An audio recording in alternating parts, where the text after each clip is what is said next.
how I personally love to set my financial goals for a successful year ahead without burning out.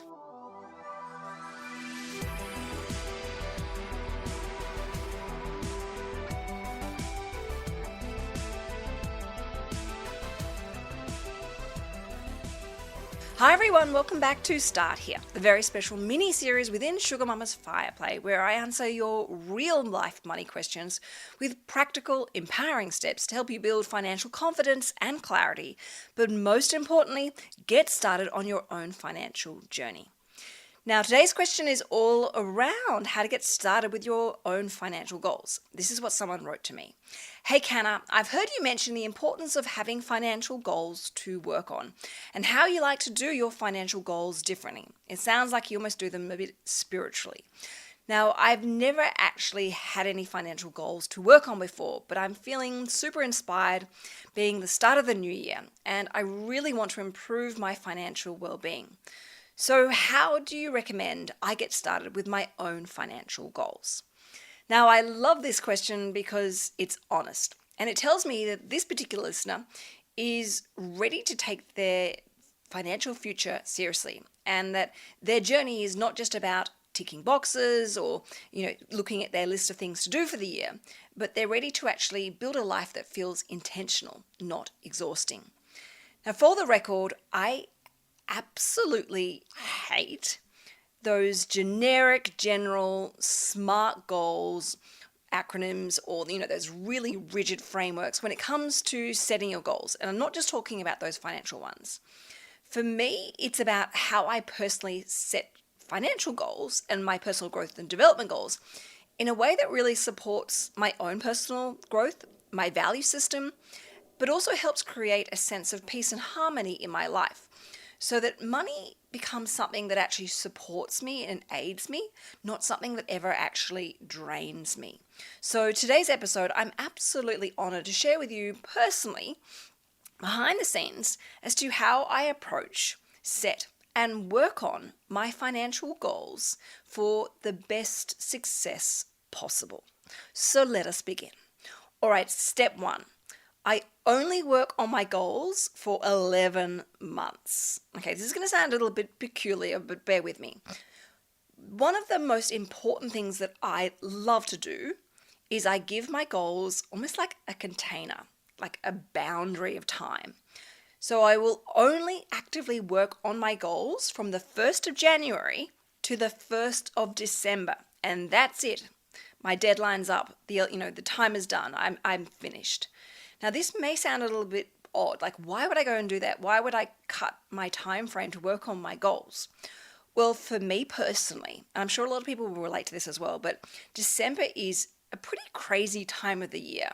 The energy shifts, the priority shifts. It's really, for me, a time about family, about friends. It's about reflection. It's about celebration. It's about letting go and letting my hair down. And I never want to be in a position where I feel this pressure from myself because I haven't quite finished my financial goals. And at a time where I need to be thinking about my kids and school holidays and seeing my friends, I'm then beating myself up because I haven't actually finished my goals and I'm actually running out of energy perhaps and really actually needing a rest and to be heading to the beach. I don't want to put myself in that position where I feel bad about myself, I feel pressure, or I even feel maybe guilty and ashamed that I haven't actually properly completed my goals. So by knowing that my deadline is the 1st of December, it really does change my attitude and my mindset towards my goals. I'm a lot more respectful of the time that I have available. And, for me, knowing that I only have 11 months to work on my goals, it creates this very valuable sense of urgency in my life. I am way more focused. I am really intentional with what I want to do and why. And I tend to get a lot less distracted because the clock is ticking. I need to hit the ground running and make great progress. And, when I'm feeling motivated and inspired, make hay whilst the sun shines. So if this feels new to you, but you're curious and you'd like to maybe think about trying this and giving yourself this limited time frame to achieve your goals, you might want to maybe ask yourself this simple question to help, start the creative juices flowing. And that is, when do I want to really push myself to work on the goals that I have for 2026? And when do I actually want to press pause or perhaps even press end for the year?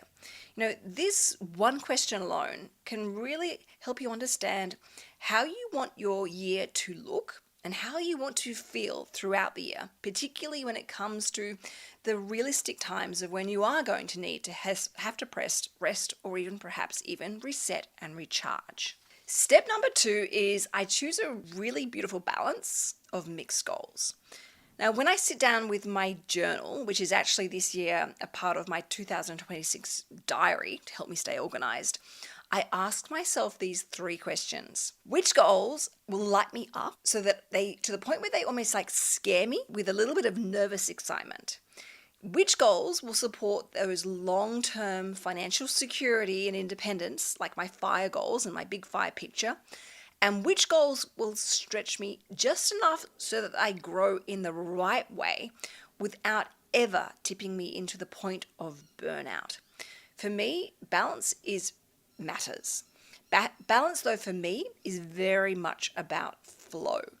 I don't really believe in work-life balance, but I believe in work-life flow. There are times in your life where there is a dominance towards work. There is a time in your life where there is a dominance towards, say, for example, spending time with family or with friends. So, for example, I love to pair my goals. So I will pair a passive income goal or a wealth goal with a lifestyle goal. So I will have a passive income goal of, say, which everyone knows, I've shared this many, many times, but say $200,000 a year. But then I'll also have a health and fitness goal where I work on my strength. I work on my endurance, my resistance, the weight training. I'll also have goals around, say, debt reduction, like trying to pay off our mortgage, but also have a goal joy-based or a goal around that's very grounding, like a meditation goal teamed with, say, a holiday goal. A growth goal is something that really does help stabilize me, and makes me feel strong and secure and resilient, which I think a lot of people need in their lives, particularly after going through what we've experienced from 2025, particularly towards the end of the year. And a great goal, if you're thinking about a goal that will help stabilize you, could be something as simple as rebuilding your emergency money. Your financial plan, and when I say financial plan, your financial strategy, your financial game plan should really be focused around supporting the life that you want to live, not about ever punishing you into submission. And if this feels overwhelming, can I recommend you start really small with your goals? Don't give yourself lots of them. Maybe just start with just one simple goal that you'd like to work on this year. A goal that makes you feel safe, stable, and even a sense of financial harmony in your life. And then that one goal is enough. You don't have to overload yourself. And for the record, I never have more than 5 goals at any time. Step number 3 is my goals are always written, and they're always written before the year actually starts. So yes, in December, I already wrote down my goals. Now, I'm very old school, but I love writing things down, not on a computer, but actually pen to paper. As I just mentioned, I use a dedicated journal, which is part of my 2026 diary, which is something slightly different that I'm doing this year.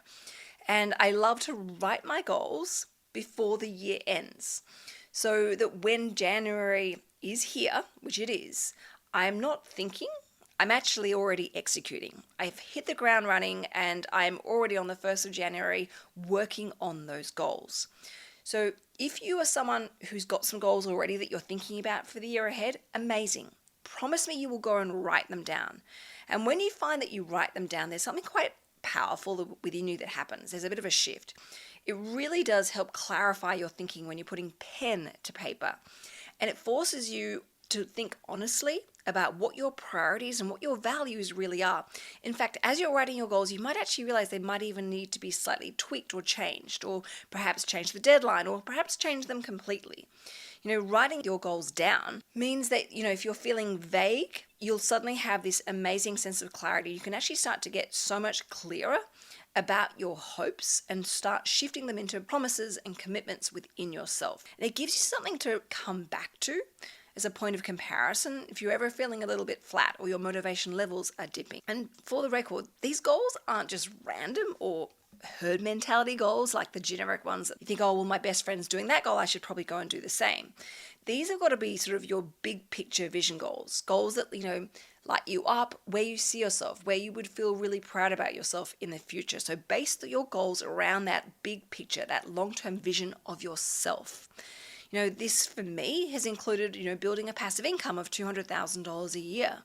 Another goal of mine is to be mortgage free. These are obviously long-term goals, not goals to 2026, but goals that are all in alignment to that big picture. And of course, at the end of the day, my big goal is about creating flexibility and freedom and that financial harmony and peace for my family well into the long run. So if your goal doesn't serve that big picture, that big vision of yours, I highly recommend just pausing on it and questioning it, and perhaps dissecting it, examining it, polishing it up, and tweaking it and changing it as many times as you need to until you feel like, right, okay, that goal is now the right goal for me, and I'm seriously ready and excited to get started and embrace the journey ahead. And this alone, again, can really help eliminate the distractions that naturally come our way, like those shiny object syndromes, which we are all guilty of. The next step 4, is every goal of mine has a deadline and a season.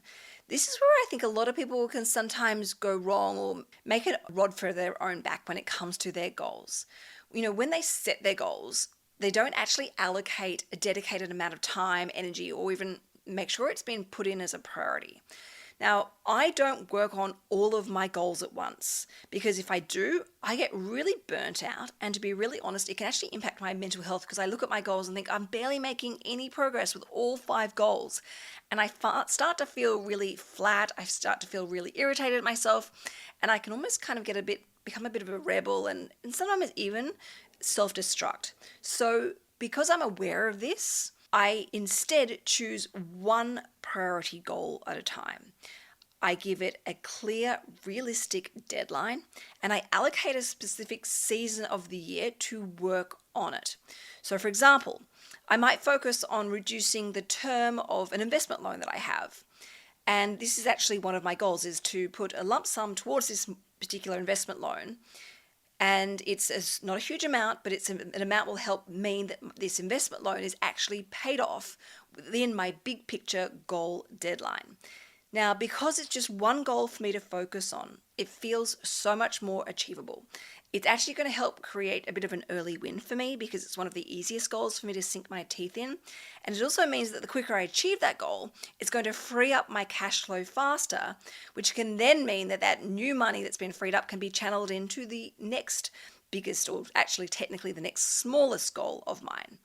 Now, whilst I'm just sinking my teeth in one particular goal that I'm focusing all of my energy on, the other goals are still being achieved and worked on, but they're doing so in a sort of quiet, dark horse background manner. And this is quite often through automation. So, for example, whilst I'm focusing on reducing the investment loan term, I've got salary sacrificing set up. I've got extra mortgage repayments against my mortgage. I am reinvesting all of my dividends. I've got within my budget a savings plan to help make sure that our emergency money is at the level where it should be. So that once that first goal is done, those resources can then go on to the next thing. I've got the cash flow. I've also got the mental space, and I've also got the confidence that I've just created for myself from achieving already the first goal on my list of things to do. And it creates like what I call the waterfall effect, where the momentum is intentionally built. It's never forced. Because the thing with forcing progress, and particularly when it comes to your goals, is this can sometimes or quite often lead to burnout. And this is where I often see financial landslides happen in my own personal life as well as others, when they're really being aggressive and almost like punishing themselves with these particular goals. This is not what this is about. It's about enjoying the journey and being really intentional and understanding where your precious resources need to be focused, where you need to harness them, and where you need to actually prioritize the efficiency in your life. So, as you listen to this, what I recommend you do is you look at your goals and you think about which one of your goals you really want to focus all of your energy, or say, for example, 80% of your energy into getting ticked off your list as quickly as possible. And then the moment you've done that, make sure you put those 80% resources into the next goal. Now, on that quick note, I mentioned that I never have more than 5 particular goals in my life. Now, as tempting as it is, sometimes I love to add a new goal in the year. I avoid this as much as possible because I actually end up creating so much extra work for myself that is unnecessary. I will not allow myself to add any new goals until I have worked through all 5 goals successfully. Yes, that is frustrating, but I know that I will get distracted and I will actually end up self-destructing, undoing all of my hard work. And it also forces me to know that I cannot deviate from those goals, obviously allowing a bit of creativity and pivoting when necessary. But it means I'm completely sure and committed and dedicated to those goals at the end of the year, being December, before I actually get started. So it really does force me to prioritize and understand what is important to me and work through that list. If I want to add new ones, it's very simple. I need to get these 5 goals cleared before adding anything new. Step number 5, and that is building financial breaths. Now, this is something I'm consciously adding moving forward. Between finishing one goal and starting the next, I want to have mini financial breathers. These are really short pauses that maybe go for a week, not for an entire month, or sometimes even I just need a couple of days. Nothing new is started, no systems are allowed to run. It's a moment for me to just catch my breath, to feel really good about myself, feel proud, acknowledge the progress that I'm making in the background, and allow my nervous system to just settle and recharge. You could look at it like a bit of a financial detox.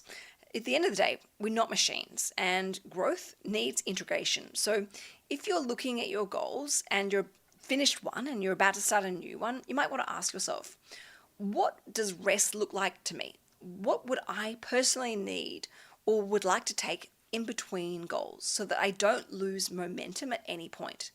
Now, this is really the secret as to how we build wealth without exhaustion and burnout.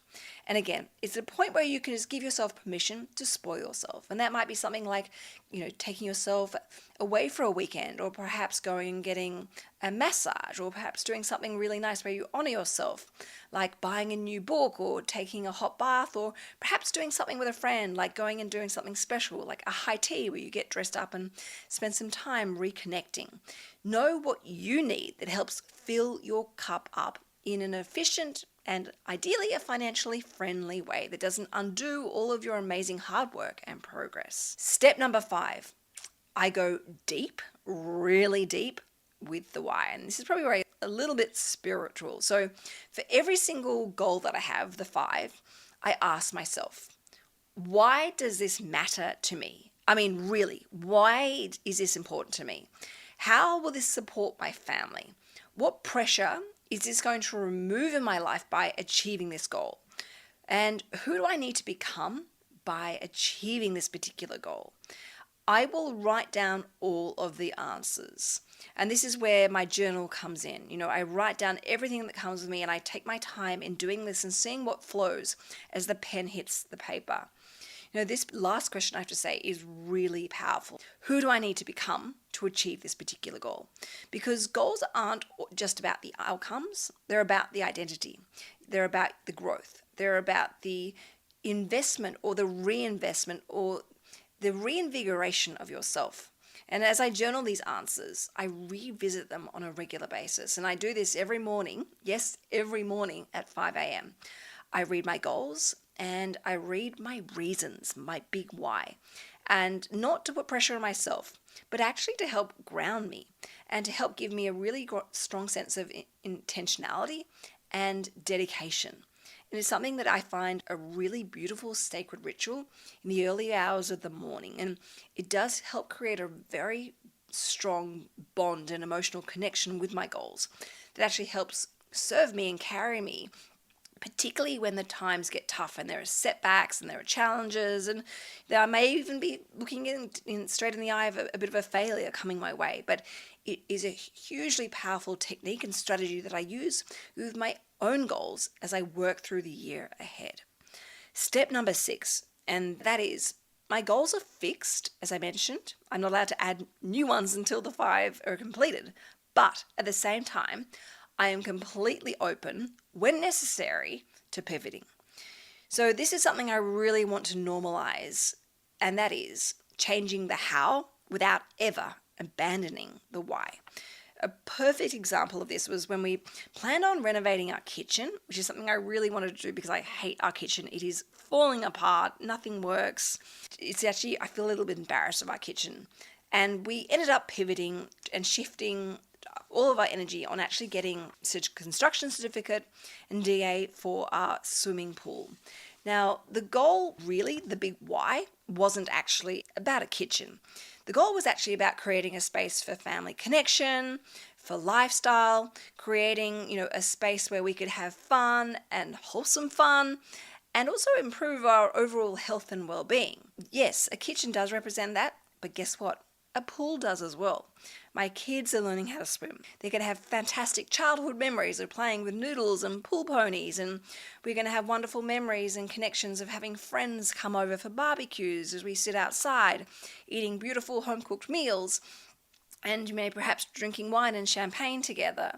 And, we're also going to look at putting in a sauna and an ice bath, which is going to improve our own health and fitness, particularly for Tom, as his job as an equine physio is so physically demanding. Investing in our health and well-being is even more important. So, yes, this was a pivot. And in fact, I actually see it as a pivot towards something that actually is better for all of our family members and will actually serve us well into the long run. So please know this, if you need to pivot with your goals, flexibility is not actually failure. It's, I think, highly intelligent, and it allows you to see a sense of self-trust within yourself. And then step number 7, and this is all about manifestation, visualization, and ease. Now, before I explain this step, I just want to quickly remind everyone, I actually offer a Sugar Mama Money Mindset and Manifestation program. This is where I do a really intense one-on-one course with you around how to manifest money and how to really build that money mindset within. So I won't explain the details of this in today's episode because it's a start here one, but please know if you're ever curious and you want to work with me on an intense basis around your mindset, around manifesting financial abundance and harmony in your life, there is the opportunity should you wish to actually work with me. So I'll pop the link in the podcast notes for you. But coming back to step 7, I do a lot of work around manifestation, but it's very much done in a grounded way. I love to visualize getting started on that particular goal. I love to visualize working through all the challenges and the setbacks, and even those times where my motivations may even flatline. I'll visualize myself working through that, overriding that, rising above that even. I'll visualize myself completing that goal successfully.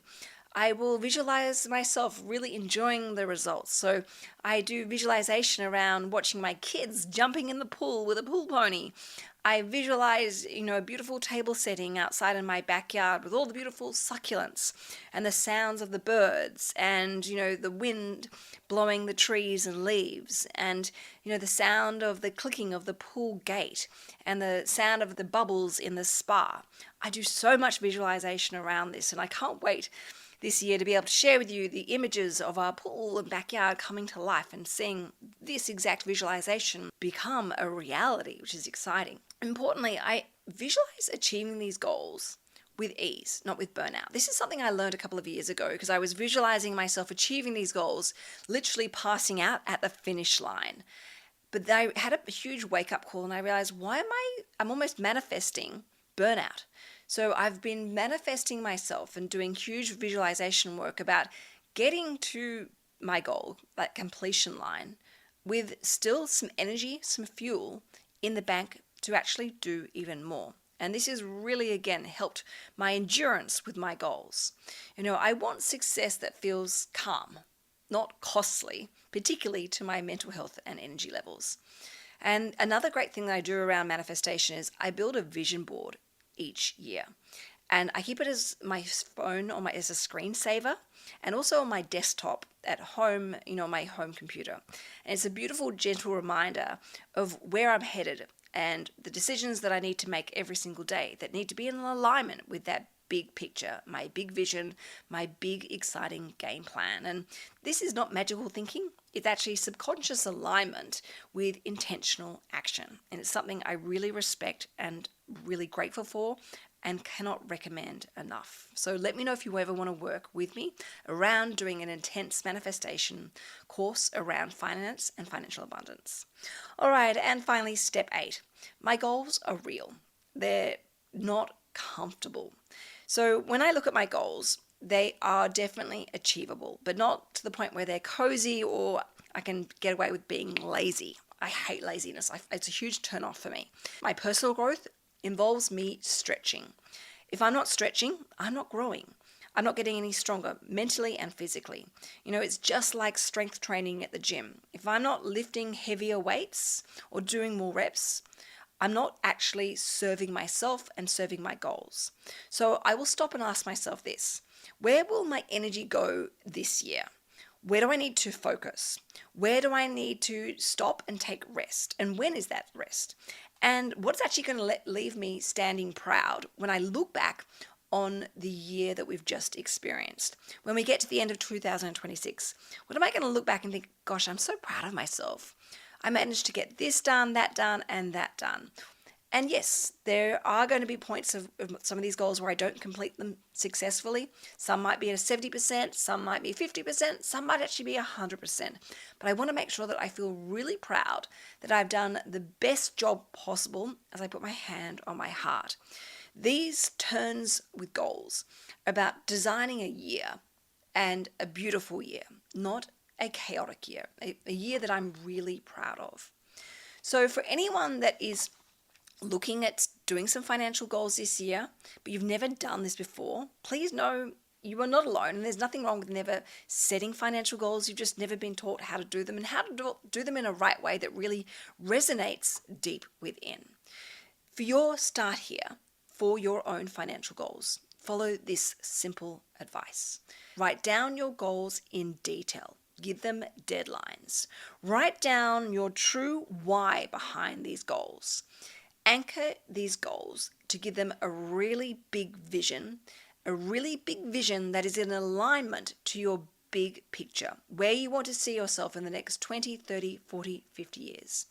Look at the year ahead of you and look at the different seasons and look at where you want to focus and prioritize certain goals throughout the year. But of course, making sure you give yourself mini breathers in between finishing one particular goal and of course getting started on the next, so that you avoid burnout. And of course, allow both discipline and the beautiful softness to help you see the success and the progress in your life. Financial goals aren't just about money. They're about becoming someone who feels calm, someone who feels in control, and someone who feels powerfully capable. And that journey for you all starts with clarity. So set aside a couple of hours just for you to sit down and think about what is important for you for 2026. What's going to leave you feeling proud? What's going to help make you feel so much more excited about the future? And what's going to help eliminate any financial stress or worries? And then you can start building your 5 financial goals around this. All right, everyone, thank you so much for listening to Start Here. If you ever want to send in your question for a Start Here episode, I put my personal email address in the podcast notes below, as well as the Sugar Mama Money Manifestation Program. All right, everyone, enjoy your weekend. Ciao for now.